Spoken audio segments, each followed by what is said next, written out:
Okay, picture this. You open a letter from a government agency. You stare at that dense, incredibly confusing bureaucratic jargon, and suddenly you just feel kind of small, right? We usually dismiss this sort of mundane, everyday paperwork as just a necessary annoyance of life. But what if I told you to look a little closer? What if those boring forms, those memos and decrees, are actually powerful tools of control, deeply embedded with historical ideologies? I am so glad you're here with us for this explainer. Today, we're diving into something really fascinating: how fundamentally changing the way a government writes can actually transform a rigid, cold bureaucracy into a highly accessible, functioning democracy. We are going to look at the sheer power of the written word in the public sphere, and we're anchoring this whole thing around a literally game-changing case study from the Province of Buenos Aires in Argentina. Here's our roadmap for today, real quick. 1. The power of state writing. 2. Documents as ideological monuments. 3. The Buenos Aires transformation. 4. Tools for democratic communication. And 5. Project 2009 and results. Don't worry, we're going to start with some incredibly cool high-level theory and then jump straight into that real-world application so you can see exactly how this all plays out in practice. So, Section 1, the power of state writing, from bureaucracy to democracy. To really get where we're going, we've got to understand the roots of the traditional bureaucratic model. We need to starkly contrast the old-school way the state used to communicate with the modern approach. Historically, and this goes back to Max Weber's studies of the bureaucratic state, the government acted like this all-powerful vertical sender. The writing was linear, it was cold, and it was treated as absolute, unquestionable truth. It was all about speed and leaving a paper trail, zero room for emotion or the citizen's actual perspective. But today, well, a modern institutional state absolutely has to be different. It's got to be horizontal, transparent, democratic, and above all, humanized. Communication isn't just a one-way street anymore. It's a dynamic dialogue. And this right here perfectly illustrates why that shift is so absolutely crucial. This is based on the Meyer-Eppeler model from 1959. What it shows us is that true communication only happens when the sender, the state, and the receiver, you, the citizen, actually have overlapping repertoires of science. Think about it. If the government is firing off complex legalese and you're just speaking everyday conversational English, those signs don't overlap at all. It's like speaking two completely different languages. Nothing gets communicated unless those two circles intersect. Moving on to Section 2, Documents as Ideological Monuments, Deconstructing the Paperwork. This gets to the theoretical core of our explainer. How should we actually look at a boring government form? This idea fundamentally flips our perspective. Borrowing a concept from philosopher Michel Foucault, where he treats history kind of like an archaeological dig, we have to realize that administrative texts aren't just objective pieces of paper. They are monuments. When we deconstruct these monuments, we start to see that they were built using historical power struggles, negotiations, and ideologies. A form is never just a form. It's literally a frozen snapshot of the culture and power dynamics of the exact state that printed it. So what does this all mean for us? Well, does the wording of a supposedly neutral state form accidentally contain hidden biases? Say a province rolls out a policy to prevent abuse. Can vulnerable citizens actually get that help if the language on the intake form has baked-in gender or power biases that actively alienate them?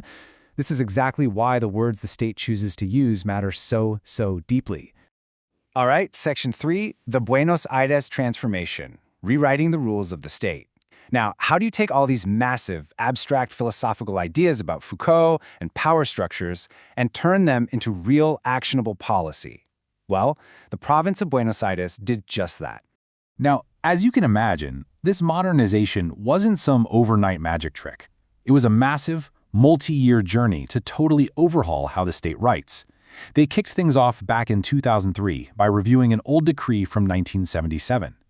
By 2006, they actually implemented a completely new framework, Decree number 300/06. And then, to really cement these changes across every agency, they launched Project 2009. To actively humanize the state, this new decree forced some very tangible changes. They literally went through their paperwork with a red pen to rip out expressions left over from old, authoritarian de facto governments. They totally scrapped those outdated, royal-sounding honorifics that made the state sound superior to the citizen. They simplified everything, brought in modern tech, and set up dedicated experts called written communication reference. They actively scrubbed the authoritarian language to democratize their bureaucracy. Section 4, Tools for Democratic Communication, the New Blueprints. As anyone who has ever managed a project knows, making a rule is the easy part. Giving people the tools to actually follow it, that's the challenge. Let's see how they trained their workforce. The province completely ditched their outdated rulebooks. They moved away from this old correspondence manual that basically treated writing like this mindless automatic chore. Instead, they brought in the Guide for Written Communication Management.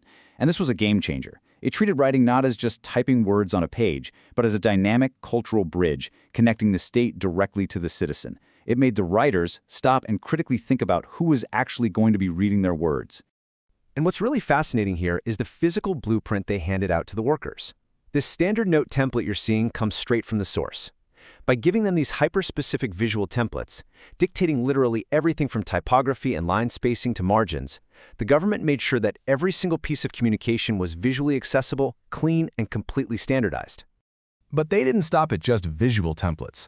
They logically sorted every single type of state document into 4 neat buckets: documents promoting a decision, the actual decisions themselves, administrative actions, and technical documents. By doing this, they completely slashed internal confusion. Employees didn't have to guess what format to use anymore. It just made the whole internal engine of the government run so much smoother. Which brings us to Section 5, Project 2009 and Results, Proving the Cultural Shift. So, how do you cement a cultural shift like this across thousands of government employees? And more importantly, is there data to prove it actually worked? Well, to make sure these new rules didn't just collect dust on a shelf, they rolled out Project 2009. And the methodology was brilliant. First, they set up online resources and a virtual help desk. But the real secret sauce was step 2. They deployed Modernization Agents. Think of them as specialized internal consultants sent directly into the trenches of different state agencies. They diagnosed flaws and helped fix communications right there on the ground. They basically built a culture of using their own internal talent to drive innovation. Now, check out these numbers. Look at the staggering drop in consultations to their help desk about the new writing rules. From 2006 to 2009, phone calls plummeted from 112 down to 3. Emails dropped from 60 down to just 3. Now, you might see that and think, oh, people just got frustrated and stopped caring. Actually, scratch that. In the context of this massive structural rollout and having those modernization agents right there in the offices, this isn't a sign of failure at all. It's hard proof that these simplified, modernized writing norms were totally absorbed into the daily culture of the state. So here's the big takeaway from our explainer today. Democratizing the state actually happens through the written word.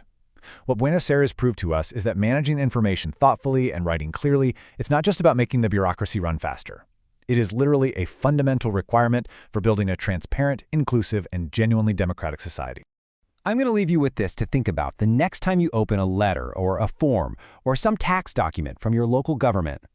Take a second to look past the blank spaces, look past the instructions, and ask yourself what power structures and hidden ideologies are actually built into this monument.